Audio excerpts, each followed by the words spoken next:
কোনো দম নাই, তাই এইটা রোড যায়, একটা গুয়াহাটির দিকে যায়, একটা বরপেটা। গাইস গুড মর্নিং, কেমন আছো তোমরা?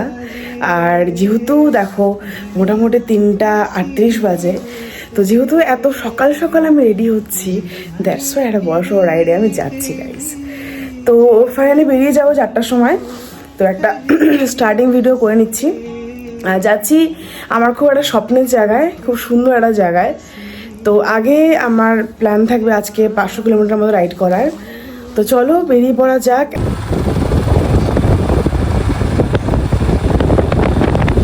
এখন মোটামুটি ভোর 4টা বাজে, আর দেখো আমি বেরিয়ে পড়েছি। আর যেদিন করে এরকম ভোরে রাইড থাকে সেদিন এতটা এক্সাইটেড থাকি যে রাতে আর ঘুমটা হয়ে ওঠে না গাইস। তো যাই হোক, মোটামুটি সকাল হয়ে গেছে, আমি হয়তো আলিপুরদুয়ারের কাছাকাছি আছি মোটামুটি। তো ভেবেছিলাম পুন্ডিবাড়ি হয়ে যাব, আসামের রাস্তাটায় উঠবো, কিন্তু তারপরে ভাবলাম যে শর্টকাট দিয়ে এখান দিয়েই চলে যায়, কারণ যেহেতু এখন একদম ভোর, তো রাস্তা ফাঁকা থাকবে, কিন্তু রাস্তার কন্ডিশন তো খুব খারাপ। তো যাই হোক গাইজ, আমরা আলিপুরদুয়ার পৌঁছে গেছি। অ্যান্ড দেখো একদম ভালো মতো সকাল হয়ে গেছে, এই 5টার মতো বাজে এখন মোটামুটি। গাইজ আমরা আসাম এন্টার করে গেছি, আর দেখো মোটামুটি 6টা 10-15 বাজে। আর আমাদের এবার তেল ভরার চাপ নেই আসাম থেকে, কারণ আমরা ভুটান থেকে ফিল আপ করে এসেছিলাম। তো গাইজ প্রচণ্ড এক্সাইটেড জায়গাটার জন্য, যেহেতু আমিও কিন্তু এবার যাচ্ছি অরুণাচলের কাহো ভিলেজের দিকে।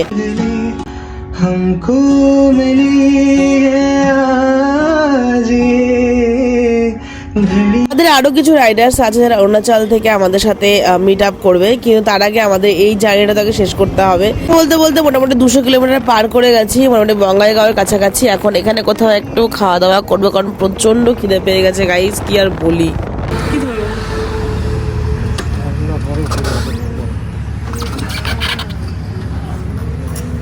রেস্টুরেন্টে দাঁড়িয়েছি, ওখানে আমরা ফিল আপ করছিলাম, কারণ আমরা কোথাও দাঁড়াবো না। নেক্সট আমাদের তেজপুর দাঁড়ানোর কথা গাইস, তো তার জন্য আমাদের সম্পূর্ণ ফিল আপ করছিলাম। আর তারপর তো আসাম থেকে তেল ভরা স্টার্ট হবে আমাদের গাইস। মোটামুটি 220-230 কিলোমিটার আসার পর মোটামুটি আমরা এখন সরভোগে আছি আর রেস্টুরেন্টে। চলো দেখাই তোমাদেরকে। রেস্টুরেন্ট মা লক্ষ্মী হোটেল অ্যান্ড রেস্টুরেন্ট। আর এখন আমরা এখানে খাওয়া দাওয়া করবো, দেন বেরিয়ে যাবো আবারও লক্ষ্মীপুরের উদ্দেশ্যে।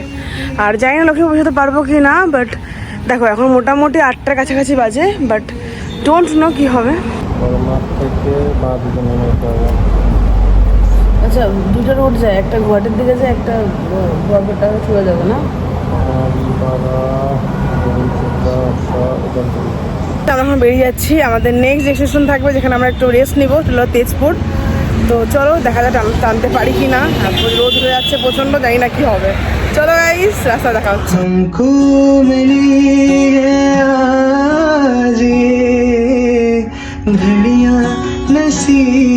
তো এখন আমরা আছি বড়মাতে, এবং বড়মা থেকে আমরা চলে যাব বাঁদিকের রাস্তাটা, এন্ড ডান দিকের রাস্তাটা কিন্তু চলে যায় গুয়াহাটির দিকে। তো চলে যাচ্ছি তেজপুরের দিকে। তো এই দিকে অরুণাচলে ঢোকার রাস্তাটা কিন্তু আপার আসাম হয়ে ঢুকবে, তবে রাস্তা নিয়ে কোনো সমস্যা হবে না বন্ধুরা, কারণ রাস্তায় কোনো প্রবলেম নেই। এখন মঙ্গলদৈ রোডে আছি আমরা, আর মঙ্গলদৈ রোড হয়ে এখন চলে যাচ্ছি তেজপুরের দিকে। গাইস আমরা ঢেকিয়াজুড়ির একদম সামনে আছি। তো এখন মানে আর কিছুটা সময় আছে আমরা মানে পৌঁছাবো, বাট ডোন্ট নো কখন। এতটা গরম লাগতেছে, জ্যাকেটটা পরে দেখি বলবো, বাট খোলারও উপায় নাই। তো চলো আর কিছুটা রাস্তা, দেন ঢেকিয়াজুড়ি পৌঁছাবো, ওখান থেকে তেজপুর।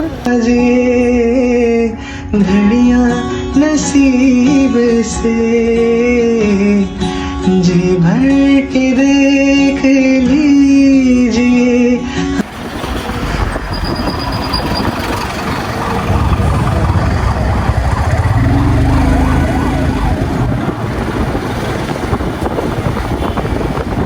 আমরা তেজপুর এন্টার করে গেছি, আর প্রচণ্ড জ্যাম ছিল ওখানে, তো সেই জন্য একটু লেট হচ্ছিল ওই জায়গায়। তো মোটামুটি এখন 3:30 বাজে, আর আমরা কিন্তু এন্টার করে গেছি তেজপুর। তেজপুরের ভিড়ভাড় থেকে বেরিয়ে একটু এগিয়ে আমরা লাঞ্চ করব, কারণ অনেকক্ষণ ধরে এইভাবে রাইড করে যাচ্ছি, প্রচণ্ড খিদে পেয়ে গেছে। এবার লাঞ্চ করে দেন বেরিয়ে যাব আমরা নর্থ লক্ষ্মীপুরের জন্য, কিন্তু নর্থ লক্ষ্মীপুর হয়তো আমরা আজকে যেতে পারবো না, এত গরম ছিল বন্ধুরা। লাঞ্চ আইটেমটা একটু ভেজ আইটেম দিয়ে করেছি আমরা, তারপর আবারও বেরিয়ে পড়লাম নর্থ লখিমপুরের জন্য। তবে আমরা রাস্তায় ঠিক করলাম যে আমরা বান্দরদাবাতে থাকবো। বান্দরদাবা কিন্তু আসাম অরুণাচলের গেট বলতে পারো তোমরা। জায়গাটা ভীষণ সুন্দর আর একদম রিমোট এরিয়া। তো যাই হোক গাইজ, আমাদের এখন প্ল্যান সেটাই হয়েছে। তবে দেখা যাক কতটা আমরা পৌঁছাতে পারি। যখন তেজপুর ছেড়ে দিলাম তখন থেকে দেখো তোমরা কতটা সুন্দর হয়ে গেছে আকাশ, আর তার থেকেও সুন্দর আছে পাহাড়ি ভিউগুলো। দেখো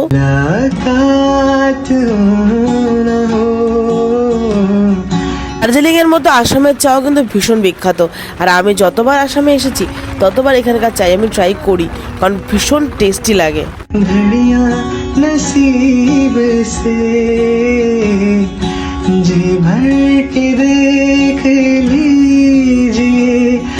এত সুন্দর একটা লোকেশন লাগছে ওই নর্থ লখিমপুর যাওয়ার সময়।